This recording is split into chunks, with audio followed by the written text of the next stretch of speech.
Hi there, welcome to our KobraVR Aimbot gun stock setup guide. I'm just going to start off by listing what should arrive in the package. We've got our card here, and on the back is a QR code which you scan and takes through to our setup guide. We get a little wrench as well which comes with it, a little hex key. We should have the main dock.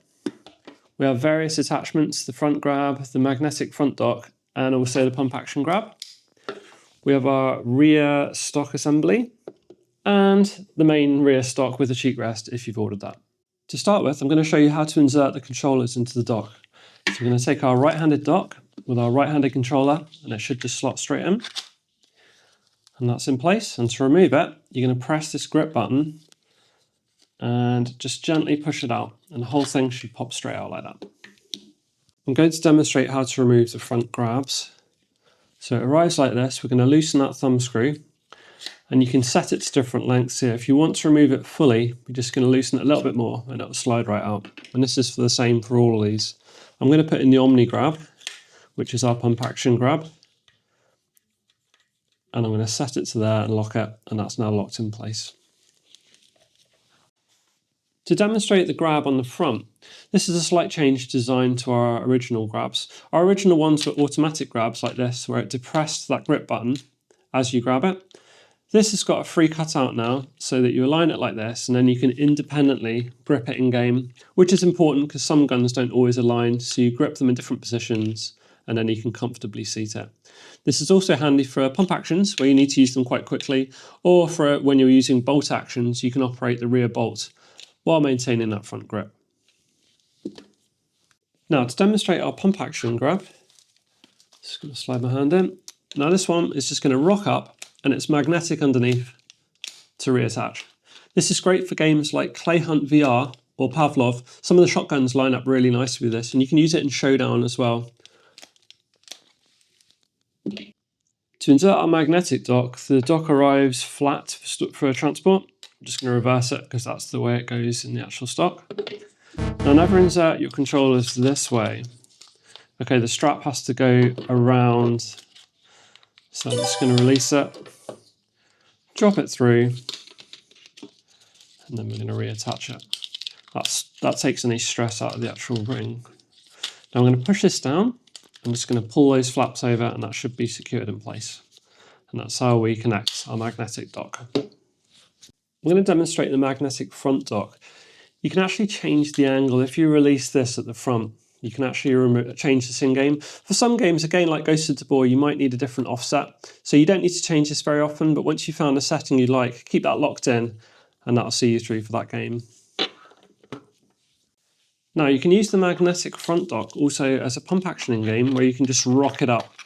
This will actually cycle pump actions quite nicely. However, we do have other options if you prefer that.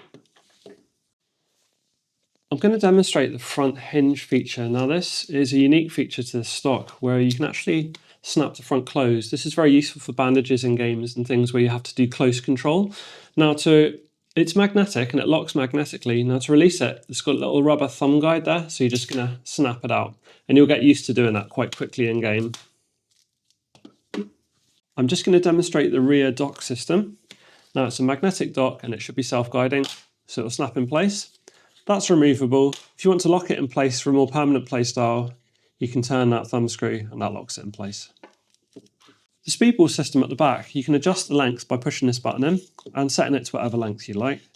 It's also got a SpeedLock system here, which is a little tab that you lift up, and then you can change that setting to whatever angle you need it in game. It's also useful if you want to use it as a monopod, and you can lock it in place. I'm going to demonstrate how to put on the main stock. We're going to remove the speedball by pushing that button in. Then we're going to slide our main stock in like so. This is the free sling that comes with it, and there is a more premium option available if needed.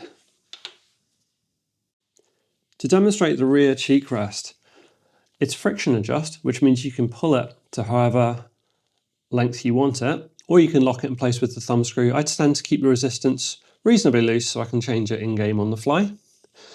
The stock also has quite a unique feature where you can offset it, which you can use again with friction adjust. For some games like Ghost of Tabor, the cheek rest might be slightly out, which is what you'd use that for. If you'd like to tighten that resistance up, if you just move your cheek rest up a little bit, there's a little hole at the back which your hex key will fit in, and then you can adjust your resistance to set it more permanently in place. Okay, I'm just going to talk about the woggle toggle, which you've probably seen and wonder what it is. It's not like a little accessory that doesn't do anything. What it's actually for is for sensory for your hand. Now, when you're using the main stock, once you've got this disconnected in-game, it can be a little bit difficult blind in VR trying to locate the magnets. So what's going to happen is you're going to push your hand down past your body and then you'll feel that and it will just lock in place. So it's a little sensory guide, just so in VR you can lock it in very quickly.